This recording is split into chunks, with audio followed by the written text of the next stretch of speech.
All right, so do you want to do like a video entry explaining the topic? The topic of this video is guns akimbo. If you don't know what that is, you have the internet to Google it. Okay. This is a movie that has Harry Potter, and he's dual wielding pistols like in the first Left 4 Dead, but no zombies. Yeah, my first note for this movie is that watching it gives off a strong vibe of like Scott Pilgrim versus the World and The Gamer. If those two movies had a baby, it would be Guns Akimbo. Yeah, they do a lot of the on-screen visual effects. Like whenever he shoots his gun, it like counts down in real time with however many bullets he has left or whatever, which is kind of yeah. I like that the commitment to realism, at least for most of the movie. So like he gets these guns bolted to his hand, but he's not a good shot with them, and all this kind of stuff. Like he misses all the time. And in a normal movie, like the dude would be like, "Oh, I need help," and he'd go to the heroine of the movie, and she would help him. But in this movie, he like tries to confide with his ex-girlfriend. And she does the realistic thing, which is she freaks out and she pepper sprays him and runs away from her own car while calling the police. And I was like, that's what would happen in real life. So, there was some commitment to realistic human behavior, I think, in the movie, because this dude can't shoot, which is awesome. And then his girlfriend is like, nope, pepper spray, and she runs away. The movie is so realistic that, like, actually watching it, or at least from the main character's standpoint, it's super realistic. Yeah. The whole time I was watching it, I was like, oh my god, this reminds me of my brother. Like, this reminds me of Alex so much. I'm like, he's like, he looks kind of shitty. Like, this is what Alex would look like if he was in this situation. He was a nerd. Yeah, he was a nerd. There was a point in time where, like, when the homeless guy was trying to help him put his pants on, and you could, like, basically see, like, his legs and how fucking hairy they are, and I was like, oh, God, that's gross. Those look like my brother's legs. Does Alex have a pair of, like, bear slippers or whatever? I don't know. It's been a long time since I've been to his house, but it honestly would not surprise me if he did. I think that's one of the funniest things about the movie is he's running around in a bathrobe and slippers, but they're not even normal slippers. They're like these absurd, like, animal slippers. Yeah. So he already looks sketchy, and he has to hide his hands in his pockets the whole movie because you can't go waving around guns in public. When he goes into the office and he's like, I accidentally glued my hands in my pocket. Into both pockets? How did you do that? I liked, I thought Samara Weaving, who was the one lady, the gun lady, was really good in it. What was her name? Nix or something like that? Yeah. The lady that was actually good at shooting everything. What was the other thing? I like the idea of, like, the social media vigilante thing he has. Like, oh, he's a wuss in real life, but on the internet, he's like trolling the trolls and all this kind of stuff until it backfires, and then like they go full like Call of Duty. People online are like, oh, type. Oh, I see your IP address now. I know where you live. Like, yeah. I think the most fucked up part is that it's give it about like 10, 15 years, and I can see that being a reality. Yeah. Well, I've never been on the dark web, but I could see that thing being like a real thing, like them kidnapping people and then making them do death matches and stuff like that. And then all these like sick people all over the world tune in because they want to see the blood sport and stuff like that. Oh yeah, my favorite line in the whole movie is when the dude punches him in the face, and he's just like, "Ow!" And he's like, "Oh, that usually knocks him out cold." It's like, what are you doing? And he's just sitting there, like, repeatedly punching him. Well, because that's how it really works. Like, unless you're, like, a super glass jaw, you're not going to get knocked out with the one punch. It's just going to hurt really badly. Because you just got clocked in the face. But The most unrealistic part was at the very end when all of a sudden he's a good aim. I was mad about that. Like during the final shootout, it was awesome and everything. But then I was like, oh, this dude can't shoot. That's the whole point of his character is that he's not like good with guns or fighting in real life or anything. But now for the final shootout, he's suddenly like a perfect marksman and like getting all these awesome kills. Like, see, I don't think he actually is though. Well, he was like getting tons of kills, and I'm like, oh, you haven't done like anything like the whole movie. You got like one shot off that connected and all this kind of stuff. Yeah, but that's what I'm saying. I don't think he was a good shot at all. I don't think he got those kills. Are you saying the other lady like kills. saw where he was shooting and then shot where he shot just to make him feel like he was a good shot? Yes, because like he's a shitty shot the entire movie, and then during the big battle scenes with her, bodies are dropping and all this shit, but you never actually see his bullets connect with anyone unless that person is already dead on the ground. And then when he finally gets to the roof to fight the big bad guy, he pulls the trigger like point blank and misses. And I'm like, we're supposed to believe that he goes from shitty shot to epic shot back to shitty shot? No. I think he didn't get any of those kills. I think Nick's got all of those kills, and he just thinks he was killing people. So basically, she's killing everyone, and he's trying to shoot people but missing. But they're dropping anyway, and he thinks he just got the shot. Yeah, exactly. That makes a lot more sense to me. Yeah, I thought I saw the picture of him as Guns Akimbo dude, and I thought like, oh, like the actor went crazy in real life. And then I saw the movie, and I was like, oh, he didn't go crazy. This is like a shot from on set or something of him being like with the gun. I didn't think he actually went crazy. I did think it was a real picture, but Daniel Radcliffe has a really bad, not a really bad reputation, but basically he fucks with paparazzi a lot. Where for a month straight he wore. I see you doing that. You didn't. I don't know how many times you've done it already, but I saw that one. But for a month straight, every time he went outside, he wore the exact same clothes so that paparazzi couldn't sell their pictures because it just looked like they were taking pictures from a month ago and trying to sell them. So when I first saw the picture online from Guns Akimbo, I was like, holy shit, he really like lost it with the paparazzi this time. Well, like there's no way those guns are real, but he's trying to freak somebody out. Well, if you're the dude that played Harry Potter, you're naturally going to be famous enough that everyone's going to try and harass you. So I could see it. Because screw paparazzis. Like, stop trying to take pictures of people all the time. I was really pissed off toward the end of the movie. Yeah. When basically it's during the epic fight scene and they're doing all these badass shots and kills and going like floor after floor after floor. And then for absolutely no reason that made sense to me, Nyx is like, make sure you have to kill Richter. And then she walks out into the open and explodes. Yeah, I hate that too. I was like, why are you dying for no reason? Yeah, you're sacrificing yourself, but you're the only one that's keeping him alive. Oh. I think we're supposed to believe that she was like critically wounded or something, and that was her like way of going out with a bang. But no, that's just like convenient movie writing to have her be gone by the end. Yeah, like you lost basically half of your fingers on floor 2. Yeah. So what could have happened that made you so wounded that you couldn't finish the last floor? Oh, and it's so fucking convenient that she explodes on this floor, and then the very next thing he does is find Richter on the roof. Yeah. I liked and hated the ending. I liked how like he doesn't get the girl in the end, and they sort of subvert all the cliches. Like there's that scene where he gets the girl, and he's like, "Oh, that's what would happen in a normal movie." Now in real life, she wouldn't even come near me, and she ended up in therapy and all this kind of stuff, which is what would happen in real life. I like that part, but then at the end, he became some awesome like internet dark web sicko hunter or something. Yeah. And I was like, "Are you really like cool now?"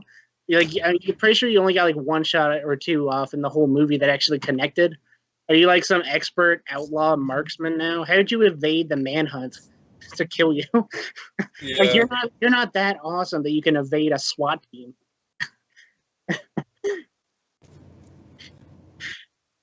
So there's a little convenient they at the end. He's like, I'm an awesome internet sicko hunter now, and I got my pistols, and I took her skull ring or whatever, and all that kind of stuff. Yeah. Like he inherited her awesomeness, and it's like you're still like a nerd. Like, why don't you get another cubicle job? They make another movie, and it's going to be like a ghost movie where it's actually Nick's possessing his body, and that's why he's so cool. Did you ever watch that anime about the Psyche Kusuo? Have you ever seen that? No. There's a character in there who's he's like a spirit medium, and so he can see and talk to ghosts. And like halfway through the series, he realizes he can let the ghost possess him to do stuff. So like if there's something he can't do, he'll let a ghost possess him, and then he'll suddenly be able to do it. So like, oh, I need to be able to juggle, and he will find any ghost in the area that knows how to juggle, and then they will enter his body, and whoo, and all of a sudden he can juggle. That's what that reminds me of. Like he does all the talking and negotiating, but then once the fighting starts, the ghost takes over him, and boom, boom, boom, boom, boom, boom. He's like a super shot. Richter could have used one of those ghosts toward the end. Did you notice? Okay, so Richter in the beginning of the movie, when he first finds Harry Potter, he is like this hardcore badass. All of his team respects him. Like he beats the shit out of Harry Potter and screws fucking guns to his hands. But then by the end, he was basically a toddler. Like a toddler who wasn't getting his way. Like he was whiny and crying and freaking out. Even his speech, like when he talked, he started to sound like a toddler. And I'm like, that's really weird. Twist out by the end. Like, oh, I have to take this hostage and escape. Like every like movie villain. Like the Richter at the beginning of the movie would have been like, oh, he's coming. I'll just kill him if he gets here. And he'd just stay in his office. Yeah, he would have been standing in his office and like yelling at people, all right, they died, now you go kill him. Now you go kill him.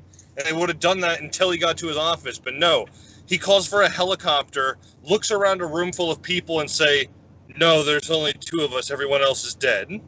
And then he runs away. I'm like, what the fuck? Like, that doesn't sound like anything your character from the beginning of the movie would have done. I'm right in remembering there's some weird thing where he's like, oh, murder is art. The death match is like beautiful art or something like that. Oh, yeah. Did that happen, or am I thinking of Naruto again? No, he does. I don't think he uses the word art, but it's like some thing, and he's gonna make. He has this whole organization planned up, and it's like some beautiful, grandiose thing that he's trying to like get launched on a global scale or something.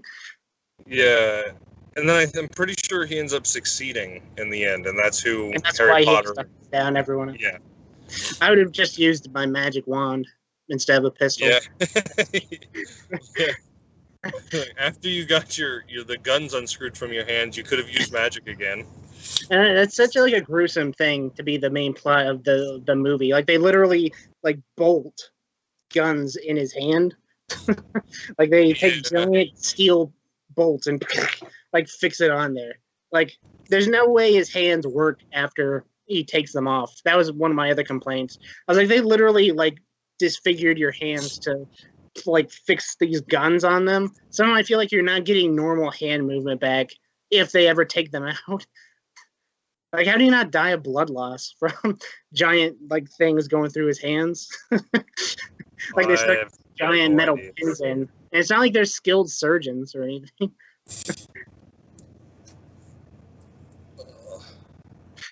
There was some cringy stuff in it that I didn't like. I was like, oh, you could have gone the high road here. Like when he's trying to like take a whiz, you like see his wiener, and it's like it's not even his real dong. It's like this really gross, like fake wiener. That's very clearly not a real penis. But and then there's a scene where he's trying to eat the hot dog, and it's like that one hot dog isn't gonna nourish you that much. It's clearly rotten and adjacent to a used condom. No one would actually eat that. Like you could just if you take the condom away, If you take the condom away, I thought that scene was fucking hilarious. Because he keeps dropping it, and it's like the guy could just easily help him pick it up, and he just doesn't. Oh my god, that homeless guy is Rhys Darby. I know we've talked about him a lot. I love him in everything he's ever been in. He is absolutely hilarious, and I love the fact that like he finally eats the hot dog and he's about to puke, and he's like, "Oh yeah, it's finally good to get rid of that thing. That thing's been in there for 6 months."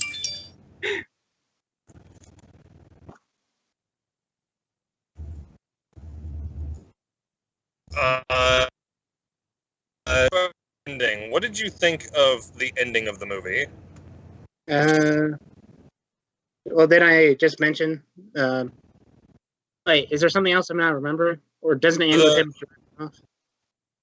The very last battle scene, not like the post ending, like what happens to him in the future, like when he fights Richter. I'm trying to remember what happened. Doesn't he like miss shots and then he like has to he like throws him off the roof or something, right? Yeah, so basically, and the exact way that I have this written down is epic build up, misses shot, more epic fight scene. So he basically, like, there's this huge build up, like, oh my god, I'm gonna kill you, I've caught you, you're finally done, you're gonna die. And he pulls the trigger and he misses horribly. And they just kind of like look at each other for a second, and then Richter pulls out a gun, shoots Harry Potter. Harry Potter falls back, about to die, and then he stands up, and Richter shoots him like 6 more times. Harry Potter just takes all the fucking bullets, and then he walks over and proceeds to viciously beat to death a man with gun hands, and then he picks him up, takes him over the ledge. Richter grabs on, and Harry Potter basically just like beats his fists until he falls and dies. I remember liking like the big build up, and it was awesome. And then he missed, and I thought that was cool. And then I thought him getting up after taking all the shots was stupid. I was like, oh well, you ruined realism. But then I did like the part where he like just went over in this very human like fury and was just like and beat him up with just like brutalized him with his fists like a Mortal Kombat or something. If it would have been one shot, I would have been like, okay, you get shot once and you can probably get up out of shock or adrenaline or something. Yeah, but not after like but Richter unloaded a whole clip into him. Yeah. He fired every fucking bullet he had, and I don't know what kind of gun he had, but it looked like a Magnum, so that thing would have blown him apart. Doesn't matter if it was like a pellet gun, like there's still bullets. There's no way you're getting up after all those shots. Even like a paintball gun, you'd be like, "Oh, I'm so bruised." Ugh. Oh my god! I always hated playing with the paintball guns. Those things fucking hurt. So, especially if you happen to get hit in the same spot. Yeah. They did that in a Mythbusters episode. I don't remember what it was, but they did something with paintball, and then Adam and Jamie had this like paintball duel to like decide who was going to do something for some experiment they were doing. And Jamie hit him like somewhere on his body, and so they were basically taking turns. Like one would shoot, and then the other one would shoot, and then the other would shoot. And for his second shot, Jamie basically hit him in the exact same spot that he shot the first time. And so every time it would be his turn, he would shoot the exact same spot. So the bruise just kept getting worse on his stomach to the point where Adam, after like the third shot, was like, "Oh, okay, I'm done. I can't do anymore." But yeah, like 3 shots to the exact same place had this like giant blue bruise. Yeah. So my overall review of the movie, I gave it a 6 out of 10. Mm-hmm. I said 6 out of 10, realistic reactions, but lacking in storyline. Yeah, it was all kind of a convenient salad. Like, the dude is her father and all this kind of stuff. How convenient. Yeah, and then they both died anyway. Yeah. So I like him constantly being chased by the lady. But the fact that she would stop and listen to him to make an alliance at all was kind of stupid. Like she would have just shot him in the face and moved on. Oh yeah. Oh, and She there was would've this walked weird around the thing corner, about how she was guns like blazing. afraid of fire. That was way too convenient. Like she's this ultimate warrior killer, but then like a little flame, she's like Venom, like no fire, and she just freezes up. Yeah. It's like, like you've killed like hundreds of dudes. Are you that traumatic over a flame?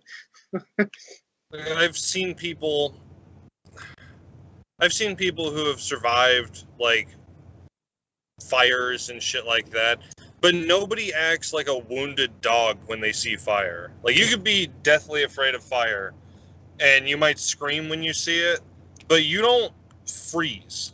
Like you don't like freak out and just freeze. No one goes comatose over fire. They might run away from it. Realistically, I think if you have like a phobia of fire, you would run away from it, but you wouldn't get catatonic over it. Yeah, exactly. Like she just straight up like stares at it and like goes into some like PTSD flashback shit, and there's like more than one time. It made me really mad seeing that, to be honest. Because there's more than one time in the movie where she's about to kill him, and then conveniently there's a fire, and she freezes, and he gets to escape. And there was another scene, I remember it, that made me mad. It was during this car chase scene. I don't remember exactly what happened, but there was like this car scene where they were driving away. It was like a high-speed chase, and he like goes through a windshield or something and like just walks away. And I was like, no, you're 100% either dead or seriously injured. I don't remember exactly what happened. Yeah. There was this scene where he hits a head-on collision with another car, flies out of his windshield, and then crashes through their windshield and in their car. And the screen goes black, and I'm like, okay, he's dead now. But no, like it shows him rolling out of the back of their car. Yeah. And I'm like, that's not how science works. You would have like snapped your neck. You would have broken like every bone in your body. Yeah, that I remember that now. I was like, oh, well, this was pretty realistic for a while. But now you're just screwing with me, movie. There's no way that actually happened. I only have one note left on in my in our club notes, but I don't know what the fuck it means. So I'm gonna ask you if you know what it means. It just says PTSD greater than lady boner. And I don't know what that means. I think that might be at the end, where normally like you get the girl for saving her from the bad guy. But in this case, like seeing something traumatic is realistically like you don't get turned on after seeing someone beaten to death with gun hands. Like you freak out and try and get away. So like that's exactly undergoing a traumatic event because he goes into like the fantasy thing where like they're making out and all this stuff, and he's like, it turns out that when your ex-girlfriend sees you beat a man to death, she doesn't get a lady boner, she gets PTSD. And I'm like, oh my god, that's fucking awesome because it's so realistic. And then the way I wrote it down, I could not figure out what the fuck that meant. Well, it's such a subversion of what usually happens in movies, is that like the lady watches the hero commit cold-blooded murder, and she's like, oh, you're my hero. And it's like, no, in real life, you just shot that guy in the face. Like, you need to go to prison. Yeah. Dude, that's what actually should happen. But that's never what happens in the movies. Yeah, I think I pretty much rated it as being, I don't think I have a number system, but basically it was like, I thought it was good, but it's not the kind of movie I'd watch on repeat. Yeah. Like, it's good enough I kept it. And I enjoyed it while I watched it. It was definitely something I liked more than I thought I would. I didn't know anything about it when I started it, but I was like, oh, this is probably not going to be something I like. But then I ended up liking it by the end. Yeah. Like I already gave my number system review, but I honestly I had the same sense going into it. I was like, okay, so I don't actually know anything about this. It's probably going to be stupid, but Alex wants me to watch it, so I'm going to watch it. And I watched it and I loved it. But you're right, like it's not something that I'm going to watch over and over. Like I'll probably show it to other people so that they know how good it is, but well, it's actually times I rewatch it. I'm not gonna say it's a unique premise, but it's such like an interesting premise. Like, oh, Harry Potter has pistols bolted to his hand, and he has to survive people that are trying to kill him and all this kind of stuff. The tagline for this movie should have been, "If Harry Potter can't use magic." Yeah, pretty much any movie I'm dubious of if it has someone like really famous that's really well known for one role, but in a different role. Just because you're so used to seeing them in that one role, you don't know how they're going to do differently, which is probably a bad thing to think. But so basically, like you expect every, like it'd be like seeing Frodo in something that's not Lord of the Rings. You'd be like, why aren't you a like small? This doesn't make sense. Yeah. So when you see Daniel Radcliffe in something that's not Harry Potter, you're a little dubious. Like, this isn't what you're known for. Is this really going to be good? This isn't about magic. I don't see Hermione anywhere. What's the deal with that? All right, so do we agree 6 out of 10? Pretty much. All right.